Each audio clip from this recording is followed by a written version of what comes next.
Nagbabalik na naman ang inyong tagapaglingkod ng mga balita at pawang katotohanan lamang. Naging mainit nga na usapin sa mundo ng social media.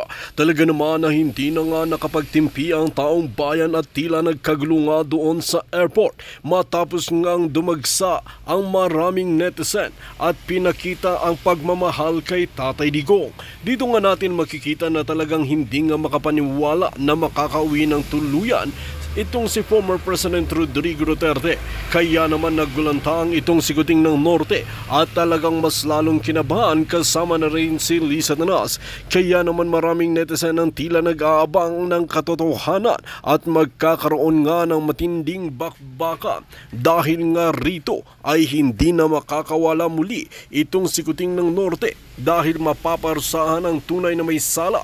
Dahil kung titignan at pag-aaralan natin, marami pa rin nagmamahal kay VP Inday Sara, lalong-lalo na kay Tatay Digong dahil sa tinaguriang pamumunong ng bansa natin ay isa nga si sa Tatay Digong na nakabreak sa record na talagang ginawa niya ang kanyang makakaya para mabago ang bansang Pilipinas at sinira lamang ito ng administrasyon ni Kuting ng Norte. Ito nga ang tila nakakalungkot na katotohanan. Para nga sa karagdagang impormasyon, panoorin nga natin ang buong video at kung bago ka lamang sa akin channel, huwag kalimutan i-click ang subscribe button at notification bell para lagi kang updated sa ating mga bagong video. At para sa solid viewers natin dyan, maraming salamat sa walang sawang pagsuporta.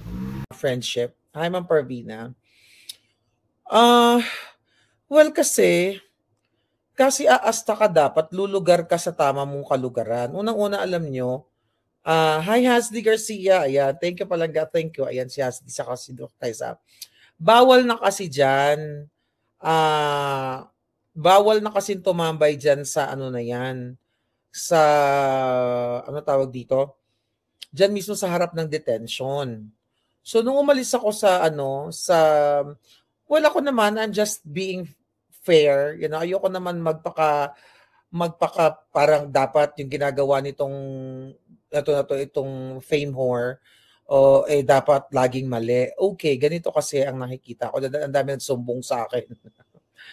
Sabi ko, talagang nakikita mo nagmamadali yung magkakapatid.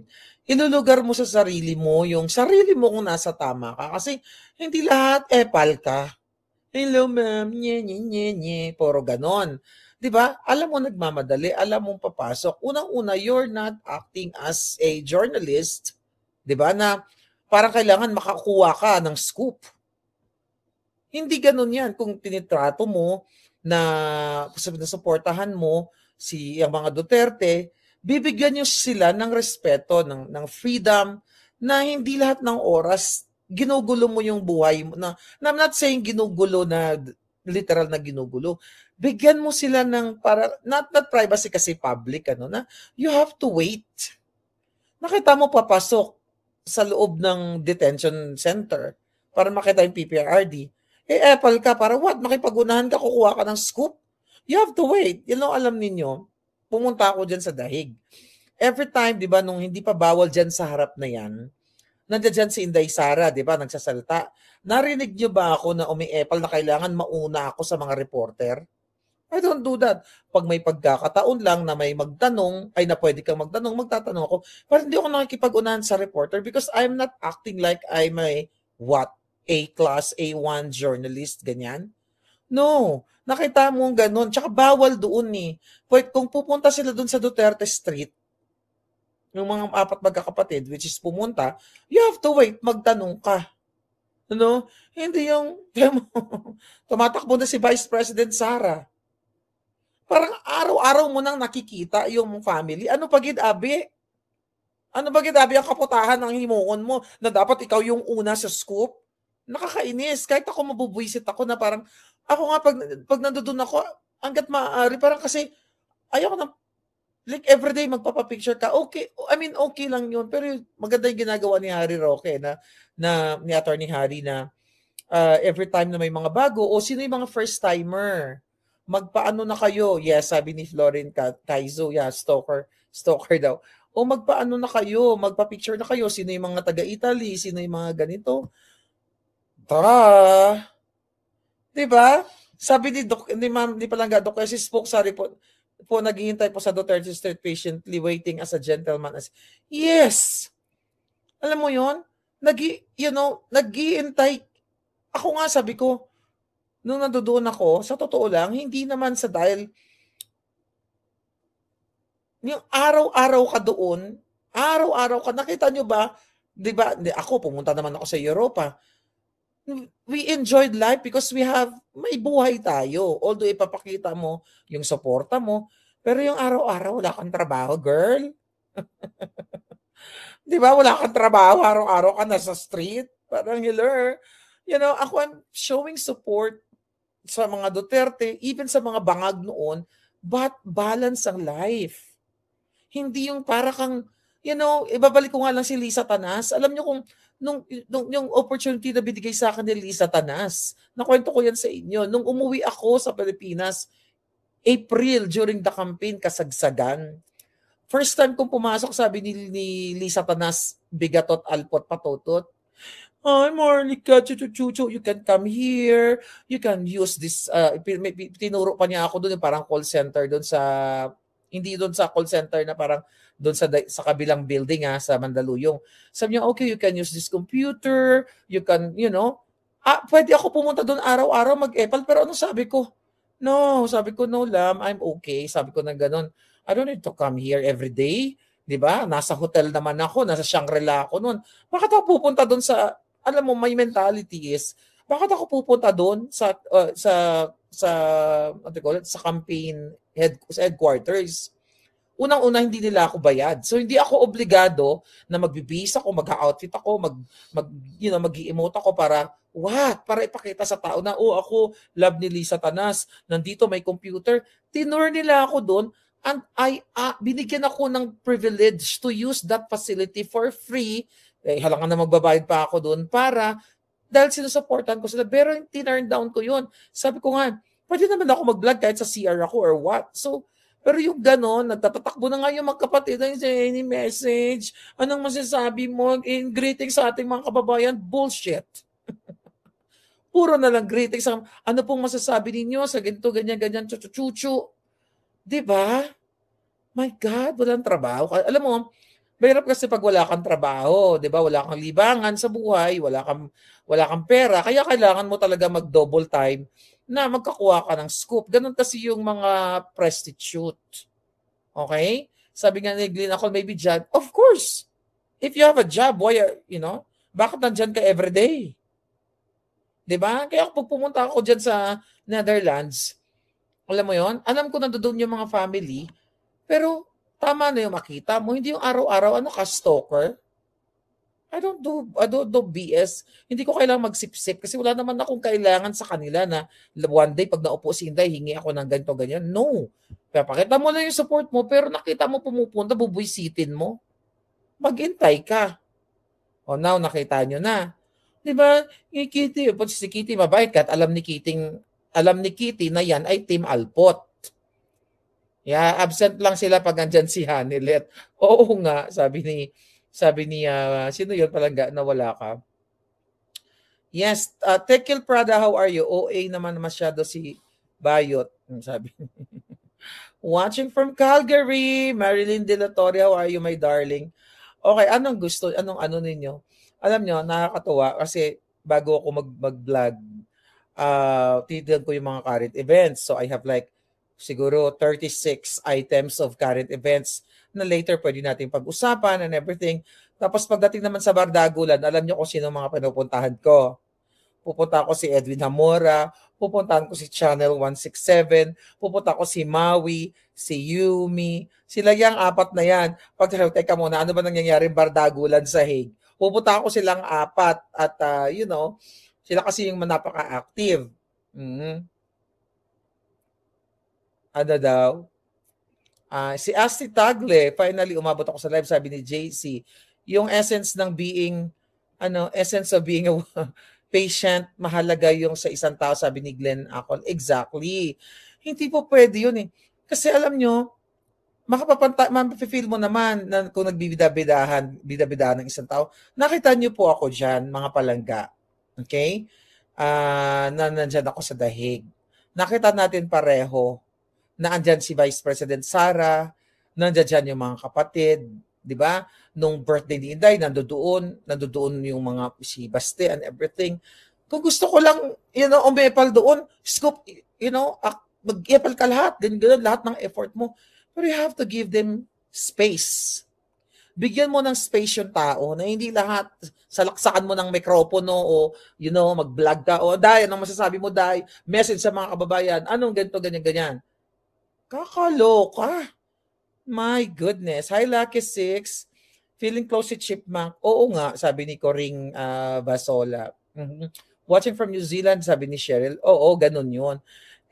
Well, tama naman yung observation ninyo. At antayin mo. Hindi ka mang-ambush. Maintindihan mo yung mga reporters talaga kasi trabaho nila yan. Yung mga reporter, di ba? Trabaho nilang magpaunahan ng scoop, trabaho nila magtanong na magtanong. But if you're just a supporter, okay? Pag supporter ka lang na bonggang-bongga, irerespeto mo yung sinusuportahan mo kasi hindi ka nagbibida-bidahan. Sabi ni Hansel Di Omano, bagyad si Akla. Okay? Sabi naman, may nagsabi sa akin, inggit ka lang, Maharlika. Bakit ako may inggit? Imagine mo, everyday, kumpara mo naman yung buhay ko sa kanila. Everyday, nandiyan ka sa Duterte Street, nakikikain ka ng libre. Oh. Samantalang ako, I'm enjoying my life. I travel the world.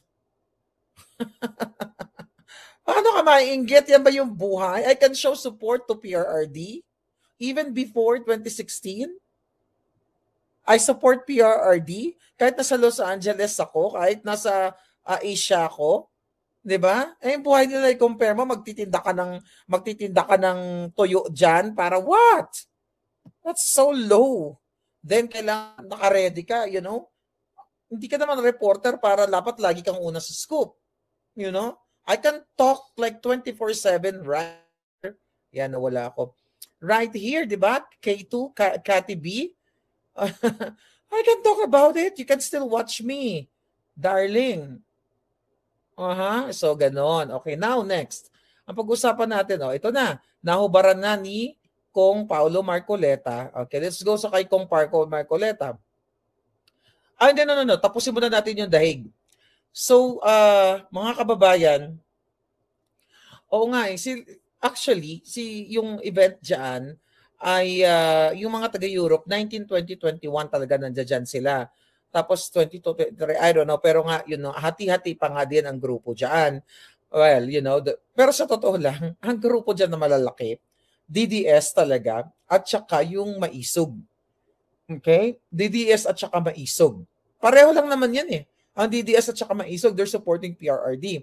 Yung Team Alpot na nandiyan ngayon, wala naman silang follower na madami. I mean, hindi nila kayang magdala ng maraming tao dyan.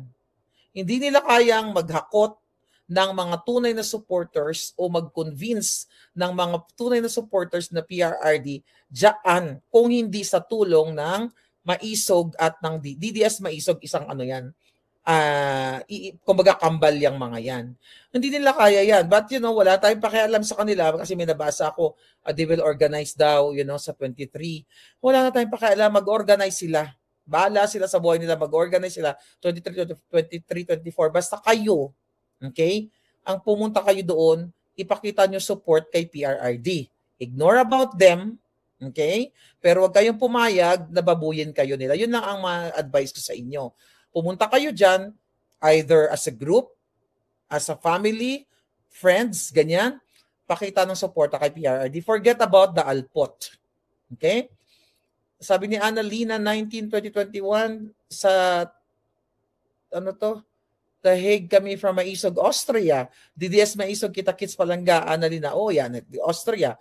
Yes, Palangga, magkita kayo dyan. You ignore the Alpot. Don't let this Alpoteras, ruin or, sirain ang inyong araw para ipakita para paparamdam kay PRRD. Dahil wala tayong pakialam sa kanila. Makakapal ang mukha niyan. Bumibika ka nga. Kita mo, may mga anak na, may partner daw, pero handang magbukaka dyan sa dahig.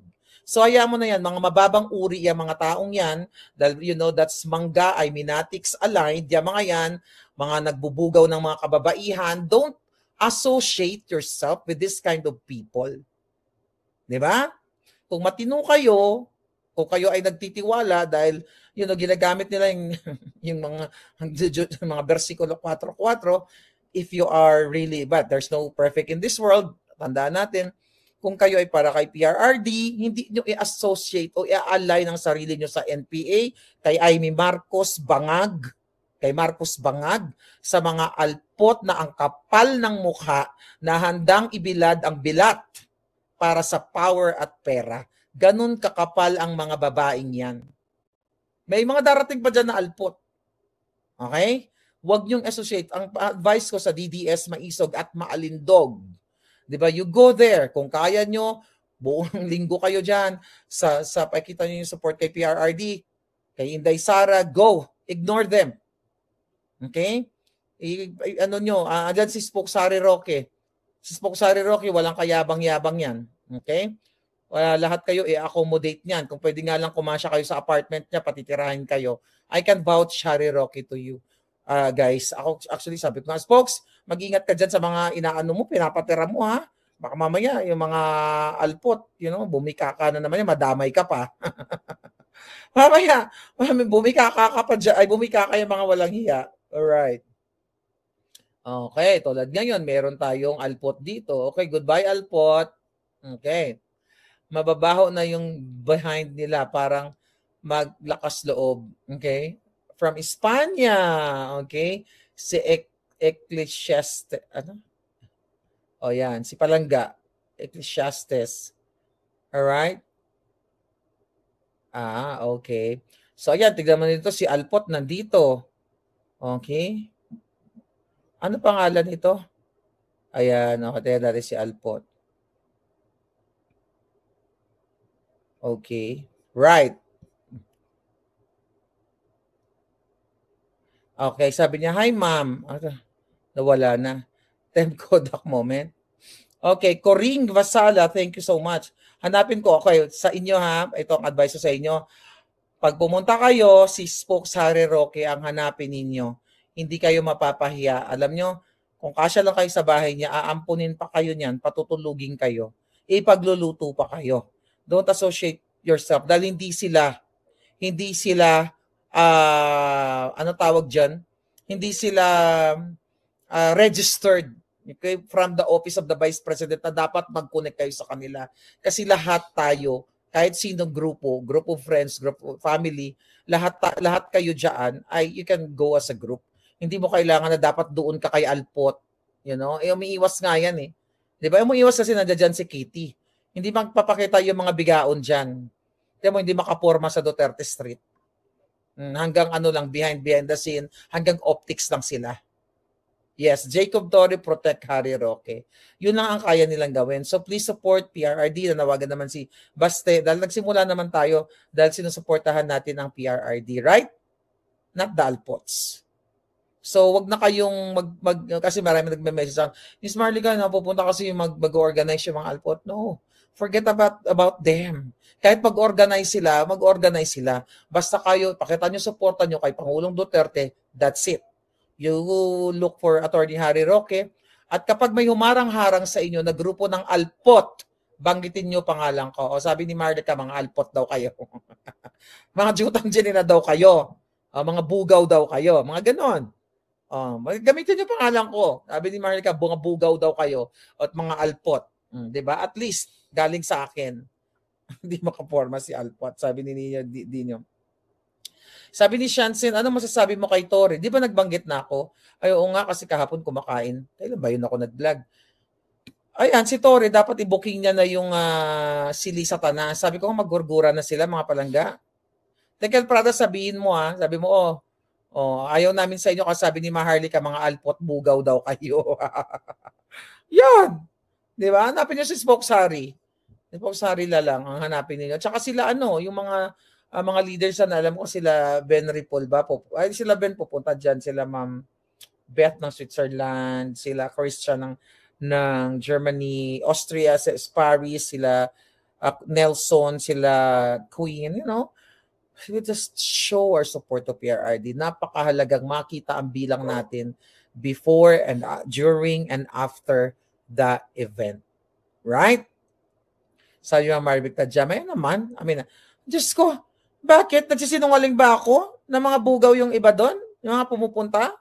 Nakikita nyo naman sa show nila, yung mga binugaw nila, nagpapahawak ng susubels even before. Hindi naman nagbago. Kahit nung panahon pa nga ni Pangulong Duterte, kumakangkang pa rin. Kaya galit na galit sila sa akin. Kahit sa loob ng Malacanang, nagbubagaw-lu. What the heck? What the heck? Mainggit na lang kayo hanggat gusto nyo, right? Hi, Zian Lu, how are you? That Filipino lawbreaker, Torre is worthy as an organic fertilizer. Oo nga, dapat, alam mo, nakita ko na naman yung kaputahan ni Torre.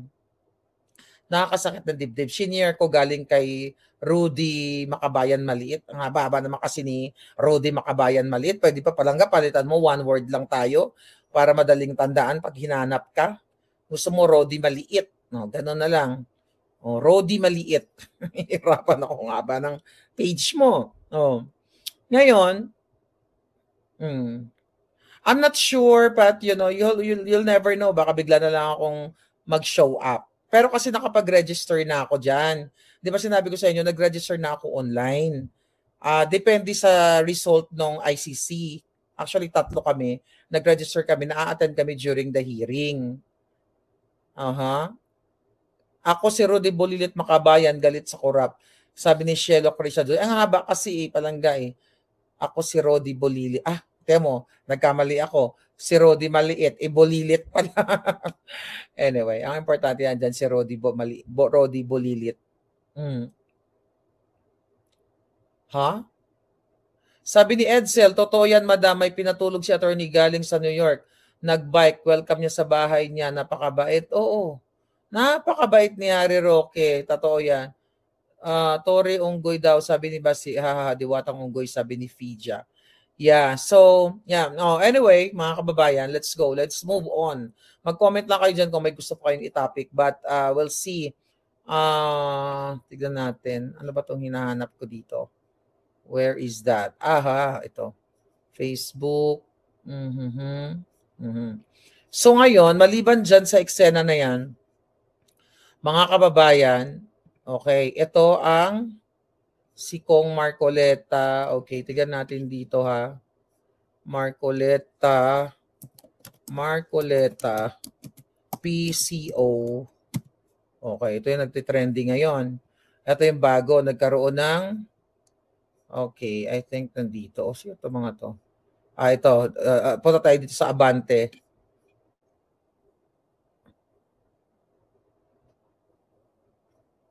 Dali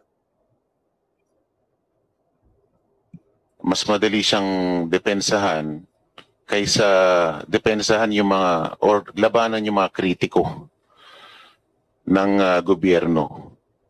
Kasi ang nakikita ko po, parang din, siguro, napansin ko rin kasi si Yusek Claire Castro, pag siya po yung nagsasalita, lagi siyang on the defensive tone. Yeah. Sa akin, rather than showcasing the landmark achievements of this administration, the PCO is reduced to just defending the administration from the harsh critics. Di po ba mas madaling depensahan ng administrasyon kung ito ay pinag-usapan maraming mga notable achievements? Okay. Sabi niya, hindi ba mas madaling depensahan kung may mga notable achievements? Pero kasi nga, may troll talaga si Bangag. Aminado naman ni Bangag, sinabi naman ni Bangag yan na mayroon siyang troll. Katulad dito, ang sabi dito, mga kababayan, okay, doon kahapon sa Congress, okay, I think budget deliberation yan, tignan natin. Ang sabi dito, tinanong ang Presidential Communications Office kung bakit hindi ito madalas nagpo-post sa kanilang social media accounts ng achievement ni Bangag. Then, ang sabi ni Sagip Party List Representative, anak to ni Congressman pangalan nito ni Congressman Marcoleta. Anak ni Congressman Marcoleta. Ito ay anak ni Senator Marcoleta. Okay, si Representative Paulo Marcoleta or Paulo Henry. Sabi niya, yun nga, mabilis daw dapat, mas mabilis daw ito dapat gawin yung pagdedepensa ng mga achievements ni Bangag, hindi yung nasa defensive tone itong si Castro. 'Di ba? So kaso lang na Binokelya, hinubara ni Kong Paulo na sabi niya, napag-alaman daw niya na may mga mahigit 70 vloggers at nasa 200 reactors ang Bangag administration para gumanda nga yung kanilang, yung thread ng narrative doon sa kanyang Facebook post.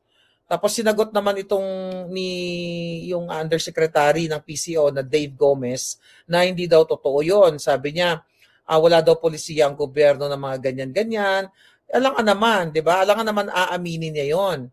At sinasabi dito na naglaan daw ng 16 million para labanan ang mga fake news.